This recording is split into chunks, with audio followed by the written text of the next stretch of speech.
ইসলামের ভিতরে জাকাত ব্যবস্থা এটা গরিবদের একটা অধিকার ধনীদের উপরে, যাতে করে মানুষের ভিতরে বৈষম্য না থাকে, যাতে করে ধনী গরিব একটা সমঝোতা সৃষ্টি হয়। আজকে কিন্তু আমরা সময় বেশি নয়, এই জন্য সংক্ষেপে মূল আলোচনার দিকে ঢুকে যাচ্ছি। জাকাত শব্দের অর্থই হচ্ছে বৃদ্ধি পাওয়া। আবার অন্যত্র বলা হয়েছে জাকাত শব্দের অর্থ হচ্ছে মালকে পবিত্র করা। তো জাকাত সম্পর্কে পবিত্র কোরআনুল কারীমের প্রায় 18টি সূরার ভিতরে 80 বার আল্লাহ পাক রব্বুল আলামিন জাকাতের বিষয়ে নির্দেশ দিয়েছেন। সুবহানাল্লাহ। কিন্তু আমরা জানি যে ইসলামের বেনা 5টি, অর্থাৎ আমাদের এই মসজিদটির ধরেন 5টা খুঁটি আছে। তো এখান থেকে যদি একটা খুঁটি যদি ভেঙে যায় বা 2টা খুঁটি যদি ভেঙে যায়, তো এই ঘরটা তখন এর যে ছাদটা এটা তখন ঝুঁকিপূর্ণ হয়। এটা মানুষের বসবাসের বা এটা ইবাদতের আর জায়গা থাকে না। ঠিক অনুরূপভাবে যে কোনো ঘরের ক্ষেত্রেই যদি এমন হয় যে একটা খুঁটি যদি না থাকে বা 2টা খুঁটি না থাকে, ওইটা খুব ঝুঁকিপূর্ণ হয়ে যায়। আর যখন 5টা খুঁটি ঠিক থাকে তখন ঘরটা মজবুত থাকে, ঝুঁকিমুক্ত থাকে। যাই হোক, তো এজন্য আমরা জাকাত সম্পর্কে আমরা জানি না বিদায় আমরা অত্যন্ত বেখেয়াল। আজকে আমরা অতি অল্প সময়ের ভিতরে জাকাত সম্পর্কে কিছু কথা শুনতে চাই।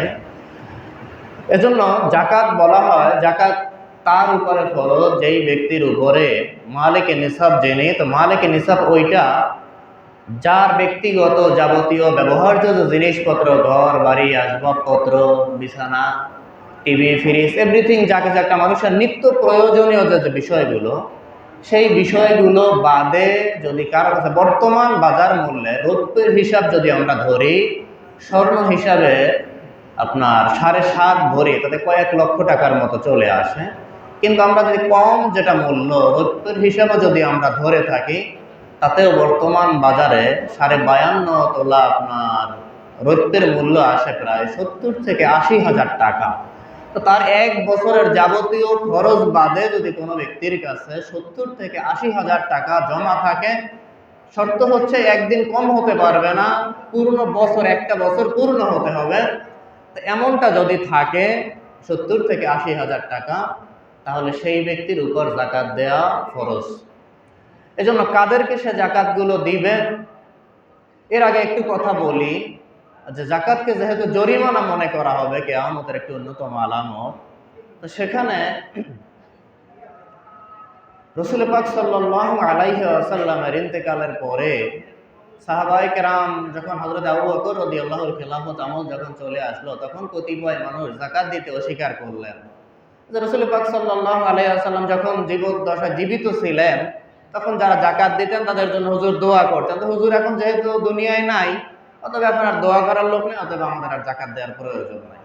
তো এমনটা যখন মনে করলেন হযরত আবু বকর রাদিয়াল্লাহু অত্যন্ত কঠোর হস্তে তিনি তাদেরকে দমন করলেন। এবং ওই সময় যদি হযরত আবু বকর রাদিয়াল্লাহু তিনি যদি একটু শিথিল হতেন, ওই সময় ইসলাম চূর্ণ বিচূর্ণ হয়ে যেত। এই জন্য হাদিস পাকের ভিতরে এসেছে, যার উপরে জাকাত ফরজ অথচ সে জাকাত দিচ্ছে না, আল্লাহর হাবিব সাল্লাল্লাহু আলাইহি ওয়াসাল্লাম বলছেন যে তার যে রেখে দেওয়া মাল, তার যে গচ্ছিত মাল, এই মালগুলো কিয়ামতের মাঠে তখন সুজাআন আকরা, যে তখন বড় অজগর সাপে পরিণত হবে। এবং সেই সাপ তখন তার ঠোঁটে, মুখে, গালের ভিতরে কামড়াতে থাকবে আর বলবে, আনা কানজুক, আমি তোমার সেই গচ্ছিত মাল, যেই মালের তুমি জাকাত দাও নাই, তুমি দান করনি, গরিবকে বুঝিয়ে দাওনি, আমি তোমার সেই মাল। তো সেই মাল তখন তাকে সাপ হয়ে, অজগর হয়ে তখন তার ঠোঁটে, মুখে, গালের ভিতরে কামড়াতে থাকবে। নাউযুবিল্লাহ পড়ে। তো যাই হোক, এজন্য আমরা জাকাত দিব। জাকাত ইসলামের একটা অর্থনৈতিক সুন্দর ব্যবস্থা, যার মাধ্যমে সমাজ থেকে বেকারত্ব, এরপরে গরিবদের অভাব মোচন করা যায়। এজন্য গরিবদের হক ধনীদের উপরে জাকাত গ্রহণ করা, এবং ধনীরা জাকাত দিবে। তা আমরা দিতে গিয়ে যে কাজগুলো করি, বেশিরভাগ ক্ষেত্রেই আমরা এটা শো অফ, মানুষকে দেখানোর জন্য হয়ে গেছে আমার। এজন্য কাদেরকে আমরা জাকাত দিব? আল্লাহ পাক রব্বুল আলামিন সূরাতুত তাওবার 60 নম্বর আয়াতের ভিতরে আল্লাহ ইরশাদ করেছেন, ইন্নামাস সাদাকাতু লিল ফুকারা ওয়াল মাসাকিন ওয়াল আমিলিন আলাইহা ওয়াল মুআল্লাফাতি কুলুবুহুম ওয়া ফির রিকাব ওয়াল গারিমিন ওয়া ফি সাবিলিল্লাহি ওয়া ইবনিস সাবিল। অর্থাৎ 8 শ্রেণীর মানুষকে আল্লাহ পাক রব্বুল আলামিন জাকাত দেওয়ার কথা বলছেন।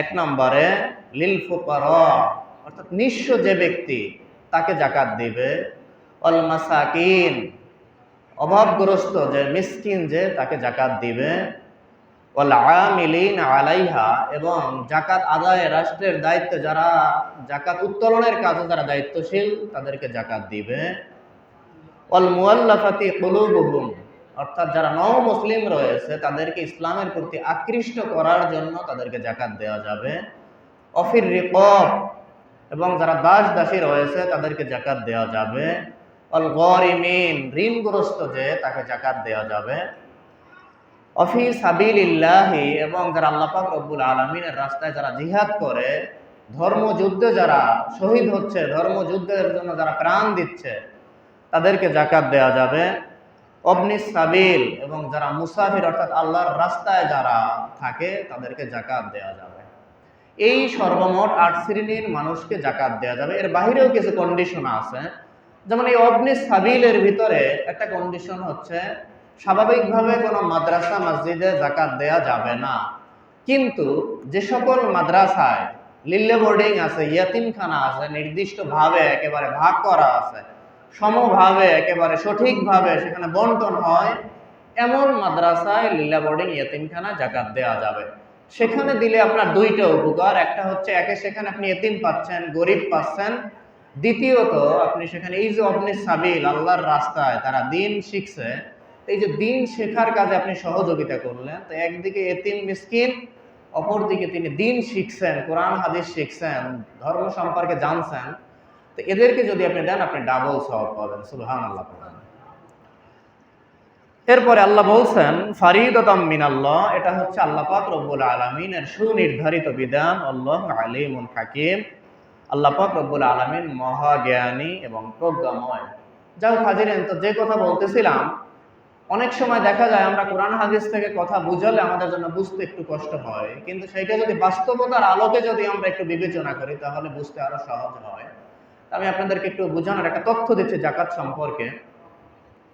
বাংলাদেশে 2016 সালে ভোরের কাগজ একটা রিপোর্ট করেছে, তো সেখানে বলা হয়েছে, প্রতিবেদনে এসেছে যে বাংলাদেশে যেই পরিমাণ ধনী মানুষ রয়েছে তাদের প্রতি বছরে জাকাতের যেই পরিমাণ অর্থ আসে তার পরিমাণ হচ্ছে 25,000 কোটি টাকা। আল্লাহু আকবার।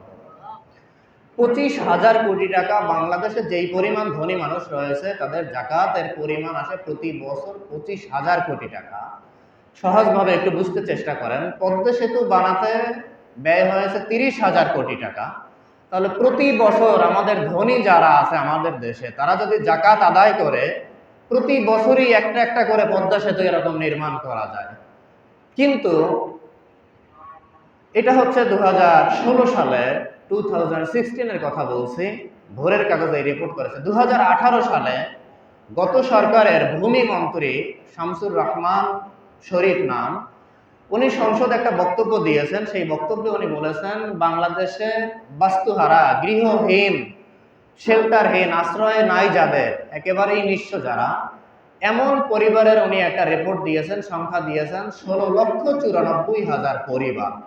ধরেন 17 লক্ষ, তো ইসলামী অর্থনীতিবিদ যারা ওনারা এটাকে এভাবে ভাগ করেছেন, 25,000 কোটি টাকাকে যদি 17 লক্ষ পরিবারের ভিতরে যদি সমানভাবে বন্টন করা হয়, তাতে প্রতিটি পরিবার পাবে কমপক্ষে 15 লক্ষ টাকা। কল্পনা করতে পারেন, যদি সমানভাবে এক বছরে যে আমাদের দেশে 25,000 কোটি টাকা জাকাত আসে ধনীদের, তাতে আমাদের দেশে বস্তুহারা, গৃহহীন, একেবারেই নিঃস্ব, যাদের কোনো ঘর বাড়ি নেই, শেল্টারহীন, এমন পরিবারের সংখ্যা দাঁড়ায় 16,94,000, প্রায় 17 লক্ষ। তো যদি সেই 17 লক্ষ পরিবারকে 25,000 কোটি টাকা সমানভাবে বন্টন করে দেওয়া হয়, তাতে প্রতিটি পরিবার পাবে 15 লক্ষ করে টাকা। আপনি চিন্তা করেন তো, এমনি ভাবে যদি এক বছর জাকাত ঠিকভাবে আদায় করে, বাংলাদেশে এমনি ভাবে যদি 10 বছর জাকাত দেয়, গোটা পৃথিবীর ভিতরে তো বাংলাদেশকে নিয়ে ট্রোল করার কারো কোনো দুঃসাহস থাকবে না। এমনকি যদি এভাবে জাকাতটাকে আদায় করা হয়, গোটা পৃথিবীর ভিতরে একটা রোল মডেল হয়ে যাবে বাংলাদেশ, যে বাংলাদেশই একমাত্র ইসলামী জাকাত ভিত্তিক ব্যবস্থা থাকার কারণে পৃথিবীর ভিতরে একটা উন্নয়নশীল রাষ্ট্রে পরিণত হবে। সুবহানাল্লাহ। তাহলে দেখেন আমরা কতটা অলস, কিন্তু সেটার ব্যতিক্রম হচ্ছে এই যে আমরা জাকাতকে জরিমানা মনে করছি, যেমনটা আল্লাহর হাবিব সাল্লাল্লাহু আলাইহি ওয়াসাল্লাম বলছেন, যাকাতু মাগরামান, যেমন একটা জামানা আসবে তখন মানুষ জাকাতকে জরিমানা মনে করবে। ঠিক সেই সময়টাই আমরা অতিবাহিত করতেছি, মানুষ জাকাতকে জরিমানা মনে করতেছে, জাকাত সঠিকভাবে আদায় করতেছে না। ধরেন আপনার এখন কোটি টাকা খুব বেশি একটা বড় কিছু না, এরকম কোটিপতি মানুষ প্রতিটা গ্রামে 5 জন 10 জন 20 জন খুঁজলে পাওয়া যাবে। ধরেন এই এলাকাতেই যদি 10 জন কোটিপতি মানুষ থাকে, তো আপনার 1 কোটি টাকায় 2.5 লক্ষ টাকা জাকাত হয়, অর্থাৎ 100 টাকায় আপনার 2.5% 2.5 টাকা। তো 1 কোটি টাকা যদি কোনো মানুষের থাকে, তো তার জাকাত আসবে 2.5 লক্ষ টাকা। তো এমনি ভাবে যদি একটা গ্রামের ভিতরে, একটা এলাকার ভিতরে 10টা লোক যদি কোটিপতি থাকে, তাদের জাকাতের পরিমাণ আসবে 25 লক্ষ টাকা। একটা গ্রামের ভিতরে যদি 20 জন লোক কোটিপতি থাকে, তার জাকাতের পরিমাণ আসবে 50 লক্ষ টাকা। আপনি গোটা দেশ বাদ দিয়ে দেন, আপনি আপনার নিজ গ্রামকে প্রতিটা বছর এক একটা পরিবারকে নিয়ে আপনি একটু ভাবেন, বা 10টা পরিবারকে নিয়ে আপনি ভাবেন, তাহলে দেখেন যে এই দেশের ভিতরে কি আপনি আর গরিব খুঁজে পাবেন? বা একটা পরিবারের আপনি যদি দায়িত্ব নেন, একটা পরিবারকে কতটা স্বাবলম্বী করে দেওয়া সম্ভব। কিন্তু আমরা সেই জাকাতকে জরিমানা মনে করতেছি, এবং এটা কোনো কল্প কাহিনী নয়, কোনো স্বপ্ন নয়, না আমি দিবা স্বপ্ন দেখলাম, ঘুমালাম, স্বপ্ন দেখলাম আর হয়ে গেল। জি,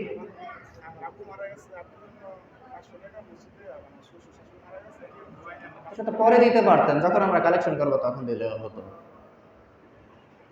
তো এই যে বিষয়টা, তাহলে এটা কোনো দিবা স্বপ্ন নয় যে আমি ঘুমালাম, আমি স্বপ্ন দেখলাম বা আমি কল্পনা করলাম, আর এমনটা মনে হয় বাস্তবতা নয়, বরং বাস্তব হিসাব হচ্ছে এইটা। আমি আপনাদেরকে যেটা বুঝালাম, যা হোক হাজিরিন, আল্লাহ পাক রব্বুল আলামিন আমাদেরকে সেই জাকাতকে সঠিকভাবে আদায় করার তৌফিক দান করেন, পড়েন আমিন। একটা প্রশ্ন আসতে পারে যে জাকাত দিলে তো সম্পদ কমে, কিন্তু আল্লাহ বলেন ওয়ায়ুরবিস সাদাকাত, যে বরং জাকাত দিলে সম্পদ কমে না, বরং সম্পদ আরো বাড়ে। তো এইটা বাস্তবতার আলোকে দেখা যাচ্ছে, আমার তো 2.5 লক্ষ টাকা, আমি তো 1 কোটি টাকা থেকে 2.5 লক্ষ টাকা দিয়ে দিচ্ছি, কম বাড়লো, এটা তো আরো কমলো। বাড়ে এভাবে খুব ইসলাম কোন জটিল এবং কঠিন কোন বিষয় কোন মানুষের উপর চাপিয়ে দেন না। আল্লাহ চান বান্দার উপরে সহজ করতে। কিন্তু ইসলাম যদি কেউ বুঝতে পারে, ইসলাম অতি সহজ, কিন্তু যদি কেউ না বুঝে, তাহলে ইসলাম অনেক কঠিন। আসেন বাস্তবতায়, ধরেন আমাদের এখানে যে মার্কেট আছে, এখানে একজন লোক ব্যবসায়িক মানুষ, সে ব্যবসা করতেছে, তো ওনার উপরে জাকাত খরচ। তো উনি যদি এই এলাকায় যারা গরিব আছে ওনাদেরকে যদি উনি জাকাত দেয়, তো সচরাচর একজন মানুষের যখন সচ্ছলতা চলে আসবে, অর্থনৈতিক স্বাবলম্বিতা যখন চলে আসবে, একজন মানুষের পকেটে যখন টাকা থাকবে, তখন তার ক্রয় ক্ষমতা বাড়বে। তো এখানে যিনি ব্যবসায়ী, ধরেন একটা কাপড়ের দোকান আছে বা যে কোনো একটা ব্যবসার দোকান, তো এই ব্যবসায়ী যদি জাকাত দেয় গরিবকে, তো ওনার যারা সমমনা, ওনার যারা সমসাময়িক সামর্থ্যবান, এরা তো এখানে মার্কেট করবে না, এরা তো ওনার থেকে আরো ভালো জায়গায় ইন্ডিয়া যাবে, সিঙ্গাপুরে যাবে, রাস্তায় থেকে হলেও সেখানে গিয়ে ওনারা এরপরে মার্কেট করবে। ওনারা বাংলাদেশেও মার্কেট করবেন না, যারা ওনার সমসমান না। কিন্তু যারা গরিব মানুষ, অসচ্ছল মানুষ, সেই মানুষগুলো তো আপনার এখান থেকেই, কাছ থেকেই মার্কেটটা করবে। আপনি যখন একজন গরিবকে জাকাত দিবেন, তাকে যখন অর্থনৈতিকভাবে আপনি স্বাবলম্বী করবেন, সে যখন সচ্ছল হবে, তখন সে তো আপনার এখান থেকে আপনার পণ্যটা ক্রয় করবে। যখন আপনার কাছ থেকে তার ক্রয় ক্ষমতা বাড়ার কারণে আপনার কাছ থেকে সে যখন ক্রয় করবে, আপনিও লাভবান হবেন, ওই লোকটাও লাভবান হবে। সাথে যে উপকারটা হবে, আপনি যখন বাহির থেকে মাল আমদানি করবেন, আমদানি করতে গেলে আপনি এখন 5টা মাল আনেন বা 10টা, 100টা মাল আনেন, 100টা মাল আনতে গেলে আপনাকে অনেকগুলো ট্যাক্স দিতে হয়। 100 টাকায় 10 টাকা 20 টাকা আপনাকে যদি ট্যাক্স দিতে হয়। কিন্তু যখন মানুষের ক্রয় ক্ষমতা বাড়বে, ক্রয় ক্ষমতা বাড়লে তখন মানুষ বেশি কিনবে। আর একজন ব্যবসায়ী, সেও তখন মাল বেশি আমদানি করতে পারবে। যখন মাল বেশি আমদানি করবে, তো স্বাভাবিকভাবে যখন একটা মানুষ বেশি মাল নেয়, তখন তার ট্যাক্সের পরিমাণটাও কিন্তু কমে যায়। তাহলে দেখেন যে মূলত জাকাত দিলে, দান সদাকা করলে সম্পদ কমে না, বরং সম্পদ আরো বৃদ্ধি পায়, সম্পদ আরো বাড়ে, মানুষের ক্রয় ক্ষমতা বাড়ে, মানুষের ব্যয়ের ক্ষমতা বাড়ে, দিন শেষে সবাই স্বাবলম্বী হয়। কিন্তু অমুসলিম যারা, ওরা চায় যে যারা গরিব আছে ওরা গরিব থাকুক, যারা ধনী ওরা ধনী হবে। তো সেই জিনিসটাই আমাদের মুসলিমদের ভিতরে, আমাদের মেধার ভিতরে ঢুকিয়ে দেওয়া হচ্ছে যে না, জাকাত দিলে তো ধন কমে না, জাকাত দিলে তো ধন বাড়ে না, বরং আরো কমে। নাউযুবিল্লাহ করেন। এই জন্য সুকৌশলে আমাদের ভিতরে সুদ ব্যবসাকে এরা আস্তে আস্তে করে ঢুকিয়ে দিচ্ছেন। তো একজন মানুষ যখন সুদি কারবার করে, তখন একটা মানুষ যা আছে তার থেকে আরো তার দিতে হয়, আরো আস্তে আস্তে তার নিঃস্ব হওয়ার পথে চলে যায়, মানুষ আরো গরিব হয়। যাক, আল্লাহ আমাদেরকে এগুলো থেকে হেফাজত করুক। আল্লাহর হাবিব সাল্লাল্লাহু আলাইহি ওয়াসাল্লাম বলছেন, আমরা গত কয়েকদিন আগেও বলেছি, যে একজন মানুষ, যে ব্যক্তি সুদ খায় তা সহ প্রায় 10 জনের বিরুদ্ধে আল্লাহ পাক রব্বুল আলামিন গুনাহ লিখতে থাকেন। আল্লাহর হাবিব সাল্লাল্লাহু আলাইহি ওয়াসাল্লাম 4 জনকে লানত করেছেন, যিনি সুদ খায়, যিনি সুদ দেয়, যারা সাক্ষী থাকে, যারা সুদের লেখা লেখে। 4 জনকে আল্লাহর হাবিব সাল্লাল্লাহু আলাইহি ওয়াসাল্লাম লানত করেছেন। যা হোক, সামনে আর আমরা কথা বাড়াতে পারছি না। আরেকটি বিষয় সাদাকাতুল ফিতর, যাকাত নিয়ে আরো অনেক কথা আছে, আপনারা ব্যক্তিগতভাবে আমার কাছ থেকে জেনে নেবেন, যে কোন কোন বিষয় জাকাত দিবেন, কত টাকা দিবেন, কিভাবে দিবেন, অনেক বিস্তারিত কথা। ইসলামের একটা বেনা, তো এটা এত সংক্ষিপ্ত সময়ে শেষ করার বিষয় না, আপনারা পার্সোনালি আমার কাছ থেকে জেনে নেবেন। এরপরে হচ্ছে সাদাকাতুল ফিতর, যেটা গরিবদের হক। তা আপনারা সাদাকাতুল ফিতর নিয়েও বিস্তারিত আলোচনা করার সময় পাচ্ছি না। সর্বনিম্ন 110 টাকা করে আপনারা সাদাকাতুল ফিতর আদায় করবেন। গরিব যারা, ইয়েতিম মিসকিন যারা, বিশেষ করে আপনার নিকট আত্মীয়র মধ্যে যারা, তাদেরকে আগে আপনি বিবেচনায় রাখবেন। এরপরে যারা আপনার দূরবর্তী আছে তাদেরকে, বিশেষ করে বিভিন্ন যে সকল মাদ্রাসা, লিল্লা বোর্ডিং আছে, ইয়েতিমখানা আছে, আমি আগেই বলেছি যে মসজিদ মাদ্রাসা এমনিতে দেয়া যাবে না, কিন্তু যে সকল মাদ্রাসায় লিল্লা বোর্ডিং রয়েছে, ইয়েতিমখানা রয়েছে, সঠিকভাবে বন্টন হয় এমন প্রতিষ্ঠানগুলোতে আপনারা দিবেন। সেক্ষেত্রে একটা বিষয় লক্ষ্য রাখবেন, আমাদের ইমাম আজম আবু হানিফা রহমাতুল্লাহি আলাই বলছেন যে একজন মানুষের সব থেকে যেই জিনিসটা বেশি দামি সেটা হচ্ছে তার আকীদা। ইমাম বুখারী রহমাতুল্লাহি আলাই, ভুল বলেছি, ইমাম আজম আবু হানিফা রহমাতুল্লাহি আলাই বলেছেন যে ঈমান। ইমাম বুখারী রহমাতুল্লাহি আলাই বলছেন যে ঈমান তো আছে, এর থেকেও যেই জিনিসটা বেশি দামি সেটা হচ্ছে তার আকীদা। এখন ঈমান কি আর আকীদা কি, এই জিনিসটা একটু আগে বোঝাই আপনাকে। ঈমান হচ্ছে, ধরেন উদাহরণস্বরূপ, ঈমান শব্দের অর্থ হচ্ছে বিশ্বাস, আকীদা শব্দের অর্থ হচ্ছে দৃঢ় বিশ্বাস। তো ঈমান হচ্ছে, ধরেন একটা গাছ, ছোট্ট আপনি একটা চারা লাগালেন, গাছ লাগালেন। আকীদা হচ্ছে এই গাছটাকে রক্ষা করার জন্য আমরা বেড়া দিয়ে থাকি, সেরকম একটা বেড়া। তো একটা গাছকে রক্ষা করার জন্য বেড়া দেয়া হয়। তো ঠিক আকীদাটাও এমন, কবির ভাষায় বলতে হয়, আকীদা যার বিশুদ্ধ নয় তার কোনো আমলই আল্লাহ পাক রব্বুল আলামিনের দরবারে গ্রহণযোগ্য নয়। একটা ঘটনার সাথে না বললেই নয়, হযরত আলী রাদিয়াল্লাহুকে যেই লোকটা শহীদ করেছিলেন, আব্দুর রহমান ইবনে মুলজিম, তো উনি হযরত আলী রাদিয়াল্লাহুর ব্যাপারে ওনার ধারণা ছিল এমন, আলী রাদিয়াল্লাহু কাফের, তাকে যে কাফের মনে করবে না সেও কাফের। কিন্তু ওই লোকটার কপালেও সিজদার দাগ ছিল, তার জিকির তাসবিহ কোনো অংশে কোনোটাই কম ছিল না। তো হযরত আলী রাদিয়াল্লাহুকে যখন উনি শহীদ করলেন, সাহাবায়ে কেরাম পরে যখন ওনাকে আটক করলেন, আটক করে ওনাকে বিভিন্ন অঙ্গগুলো আগে কর্তন করতেছিলেন, আঙ্গুল কাটতেছিলেন, হাত কাটতেছিলেন, পা কাটতেছিলেন, কান কাটতেছিলেন। তো উনি কখনো এটার ব্যাপারে কোনো আপত্তি জানায় না যে কেন কাটতেছো। ঠিক যখন বান্দার যখন জিহ্বাটা কেটে দেওয়া ধরা হয়েছে, জিহ্বায় যখন কাঁচি লাগানো হয়েছে, তো উনি সাথে সাথে চোখ দিয়ে পানি ছেড়ে দিয়েছে। সাহাবায়ে কেরাম জিজ্ঞেস করলেন যে তোমার এতগুলো অঙ্গকে আমরা কেটে দিলাম, তুমি একটাবারের জন্য কাঁদলে না, আপত্তি জানালে না, অথচ যখন তোমার জিহ্বা কাটতে চাইলাম তুমি কেঁদে দিলে, কারণটা কি? তখন উনি বললেন, আচ্ছা ভাই, আমি এজন্য জিহ্বা কাটার সময় আমি আফসোস করতেছি যে এই জিহ্বা দিয়ে তো আমি আল্লাহর জিকির করি।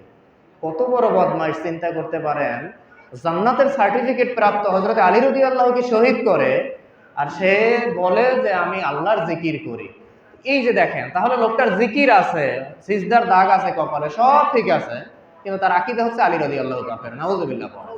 তো এই জন্য আকীদার ব্যাপারটা অত্যন্ত একটা কঠিন বিষয়। এই কথাটা এজন্য বললাম, আপনি যেখানে আপনার দানটা করবেন, আপনার যাকাত দিবেন, আপনার ফিতরা দিবেন, সে জায়গাটা সম্পর্কে আগে আপনার জানতে হবে যে সেই লোকটার আকীদা কি। যে সবাই ইসলামের ৭২টা ফেরকা জাহান্নামে যাবে, আল্লাহর হাবিব বলছেন আমার উম্মতের ৭৩টা ফেরকা হবে, একটি মাত্র দল জান্নাতি, বাকি কুল্লুহুম ফিন্নার, সকলেই জাহান্নামে যাবে। এদের প্রত্যেকেই, এই যে ৭২টা ফেরকা জাহান্নামে যাবে, এদের সাথে কোনো অন্য বিষয় নিয়ে সমস্যা না, প্রত্যেকের দলিল কোরআন এবং হাদিস। সমস্যাটা হচ্ছে আকীদা। তাদের আকীদায় সমস্যার কারণে ৭২টা দল জাহান্নামে যাবে। তো এই জন্য কিছু কিছু প্রতিষ্ঠান আছে আমাদের দেশে, যারা আহলে বাইতের মহব্বত তাদের ভিতরে নাই। ইমাম হাসান হুসাইন রাদিয়াল্লাহু আনহুমা আহলে বাইত, আল্লাহ পাক রব্বুল আলামিন আল্লাহর হাবিব সাল্লাল্লাহু আলাইহি ওয়াসাল্লাম যাদেরকে ঈমানের অংশ হিসেবে সাব্যস্ত করেছেন, সেই আহলে বাইতের ভালোবাসা নাই। তারা ইয়াজিদকে হযরত বলে সম্বোধন করে, রহমাতুল্লাহি আলাই বলে, তাবিঈ বলে। ইয়াজিদের অত্যন্ত সানা সিফাত করে থাকে যে ইয়াজিদ 100 রাকাত নামাজ পড়তো, শাইখুল হাদিস, হাফেজে হাদিস ছিল, কোরআনুল কারীমের হাফেজ ছিল, তাকবীরুল্লাহর সাথে নামাজ আদায় করত। এমনি ভাবে ইয়াজিদের অত্যন্ত সানাসিফত খুব প্রশংসা করে থাকে, কিন্তু ইমাম হাসান হোসাইন রাদিয়াল্লাহু আনহুমার ব্যাপারে ইমাম শব্দটা পর্যন্ত বলতে রাজি না। তো এই জন্য আল্লাহর হাবিব সাল্লাল্লাহু আলাইহি ওয়াসাল্লামকে আল্লাহ পাক রব্বুল আলামিন হাউজে কাউসারের মালিক বানাবেন, ইন্না আ'তাইনা কাল কাউসার। সেই কাউসার আল্লাহর হাবিব সাল্লাল্লাহু আলাইহি ওয়াসাল্লাম যখন বন্টন করবেন, এক কোণে থাকবে আল্লাহর হাবিব সাল্লাল্লাহু আলাইহি ওয়াসাল্লাম, আর এক কোণে থাকবে হযরত আলী রাদিয়াল্লাহু, দুই কোণে থাকবে হযরত ইমাম হাসান এবং হোসাইন রাদিয়াল্লাহু আনহুমা। আপনি তাদেরকে নিয়ে ব্যঙ্গ করবেন যে কারবালার ময়দানে ইমাম হোসাইনের দোষ ছিল, ইয়াজিদের কোনো দোষ ছিল না। আপনি তাকে জান্নাতি প্রমাণ করতে চাবেন ইয়াজিদকে, আর ইমাম হোসাইনকে আপনি দোষী সাব্যস্ত করবেন আর সুপারিশ আপনি কামনা করবেন, এটা কোশ্চিন কালেও সম্ভব নয়। এই রকমের যারা সাহাবায়ে কেরামকে সত্যের মাপকাঠি মানেন না, মাযহাব ও মিল্লাতের বিরোধিতা করে, পীর মাশায়েখদের বিরোধিতা করে, ওলিয়া উলিয়ার বিরোধিতা করে, নবী রাসূলদেরকে গুনাহগার সাব্যস্ত করে, এমনি ভাবে যতগুলো অপরাধী আছে নবী রাসূলদেরকে মুর্দা মনে করে যে মরে পচে গেলে শেষ হয়ে গেছে, রওজায় আথারে ওখানে যাওয়ার কোনো দরকার নাই। এই ধরনের আকীদা যাদের আছে, এই সকল প্রতিষ্ঠানে আপনি যদি দেন আপনি আরো গুনাহগার হবেন। এই জন্য আমি আপনাদেরকে অনুরোধ করব, যেই জায়গাগুলো আহলুস সুন্নাহ ওয়াল জামাতের আকীদার উপরে প্রতিষ্ঠিত যেই প্রতিষ্ঠান, সেই প্রতিষ্ঠানগুলোতে আপনি দেবেন। যদি এর ব্যতিক্রম যদি আপনি কোনো প্রতিষ্ঠানে দেন, বরং আপনি আরো গুনাহগার হবেন। বিশেষ করে আমি আপনাদের কাছে একটা দাবি রাখবো, আল্লাহ পাক রব্বুল আলামিন আমাকে সুদীর্ঘ 13টি বছর পর্যন্ত সারসিনা দারুস সুন্নাত আলিয়া মাদ্রাসায় পড়ার সুযোগ দিয়েছেন। আমরা যা কিছু শিখেছি আমরা এই প্রতিষ্ঠানগুলো থেকে, আমাদের যতটুকু ইলম, কালাম, আমল, আখলাক, আদব যা কিছু দেখেন, এগুলো এই প্রতিষ্ঠানগুলোর দান। আমাদেরকে তারা তিলে তিলে স্নেহ, আদর, ভালোবাসা, সুশাসন দিয়ে আমাদেরকে তৈরি করেছেন। আমি আপনাদেরকে অনুরোধ করব, আপনার যাকাত বা ফিতরার একটা সামান্য অংশ হলেও আপনি যা পারেন সামান্য অংশ দিয়ে হলেও আপনি শরীক থাকার চেষ্টা করবেন।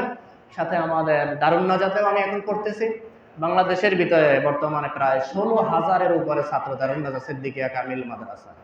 রেজাল্টে বর্তমানে শীর্ষে আলিয়া জগতে এক বিশাল সোনালী ইতিহাস রচনা করে যাচ্ছে দারুন নাজাত সিদ্দিকিয়া কামিল মাদ্রাসা। আপনারা এই প্রতিষ্ঠান দুটির দিকে আপনারা বিশেষ নজর রাখবেন। সাথে সাথে আপনাদের কাছাকাছি যে প্রতিষ্ঠানগুলো রয়েছে আহলুস সুন্নাহ ওয়াল জামাতের আকীদার উপরে প্রতিষ্ঠিত, আপনারা সেই প্রতিষ্ঠানগুলোর দিকেও লক্ষ্য রাখবেন। হাজিরিন, সর্বশেষ আরেকটি বিষয় আপনাদেরকে বলতে চাচ্ছি। আমরা 2-3 দিন পরেই সোমবার অথবা মঙ্গলবারেই আমরা ঈদ উল ফিতর আমরা উদযাপন করব, ইসলামের দুটি ঈদ। তো আমরা সেই ঈদ উল ফিতরে আসার আগে ঈদের দিনের কতিপয় সুন্নাত এবং মুস্তাহাব আমল রয়েছে, অতি সংক্ষেপে আপনাদেরকে সেই বিষয়গুলো বলেই ইতি টানতে চাচ্ছি। সংক্ষেপে বলছি, ঈদের দিনের কতিপয় সুন্নাত ও মুস্তাহাব আমল। 1 নম্বরে নিজ মহল্লার মসজিদে ফজরের নামাজ পড়া জামাতের সাথে। যে আমরা এই রমাদানুল মুবারক আমাদের মাস থেকে অতিবাহিত হয়েছে, আমরা 30টি সিয়াম সাধনা করেছি। তো আমাদের মোটামুটি একটা তাহাজ্জুদের সময় জাগার একটা অভ্যাস আমাদের 1 মাসে হয়ে গেছে। তো এই জন্য ওই দিন খুব তাড়াতাড়ি জেগে নিজ মহল্লার মসজিদে আমরা ফজরের নামাজ জামাতের সাথে আদায় করব। দুঃখের সাথে বলতে হয়, আজকে লাইলাতুল কদর যখন আমরা তারাবি নামাজ আদায় করেছি, মসজিদে জায়গা দেওয়া সম্ভব হয় নাই। এরপরে যখন আমরা কদরের নামাজ শুরু করেছি, খুব গুটি কয়েক মানুষই ছিল। এরপরে ফজরের নামাজে তো আরো দুঃখজনক। তো এই রকমের ইবাদত দিয়ে কি হবে বলেন? কি হবে এরকমের ইবাদত দিয়ে? আমি গতকালকে, যারা চলে গেছেন তো গেছেন, যারা ছিলেন আমি বুঝিয়েছি যে কেউ যদি জানে যে আজকে আমার বাবা, আমার মা, আমার কোনো আপনজন আজকে রাতে সে দুনিয়ার থেকে চলে যাবে, বা শেষ মুহূর্তে তার সময়টা একেবারে শেষ, আমরা সবাই কাছে বসে থাকি, ঘুমাই না, সজাগ থাকি। আর অথচ আমরা কিন্তু কেউই তার কোনো উপকারে আসি না, কেউই কিছু করতে পারবো না। সে যদি চলে যায়, আল্লাহ যদি তাকে নিয়ে যায়, আমরা তো তাকে রক্ষা করতে পারি না, এরপরে আমরা বসে থাকি। কিন্তু আল্লাহ পাক রব্বুল আলামিন সেই শবে বরাতে আমাদের যে বাজেট দেওয়া হয়েছে, সেই বাজেটের চূড়ান্ত স্বাক্ষর করে আল্লাহ পাক রব্বুল আলামিন এই রাতে ফেরেশতাদের কাছে দিয়েছে। আজকে ফজর থেকে আগামী 1 বছর পর্যন্ত এটা কার্যকর হতে থাকবে। তো এই রকমের জিনিস যদি আজকে বলা হয় যে এখন আজকে ওই জালকুড়ি স্থানে তেহারি দিয়ে বা কাচ্চি দিয়ে ইফতার করানো হবে, আমরা সবাই কিন্তু চলে যাব।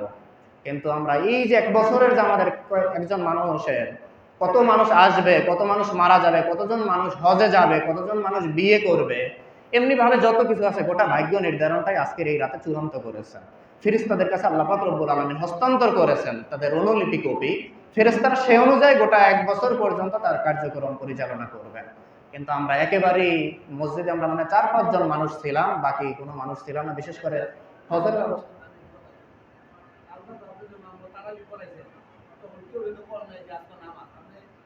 তারাবি পড়া শেষ, আপনি বেতন পড়ালেন কে? বেতনের আগে আপনি টাইম দিতেন। অন্য যত মসজিদ আছে আমরা আগে পর্যন্ত যদি নামাজ পড়ছি, তিনি কথা বলতে। শোনেন, এখন আলোচনার ভিতর কথা বললেন। সবাই যে মোতাল্লিফ সভাপতি করে ওই জায়গায় যারা অনেক লোক যে এই আলোচনা ভাই বলেন সবাই আমরা বাড়ি গেছিলাম। গেছি আপনি তারাবি পড়ার পরে 12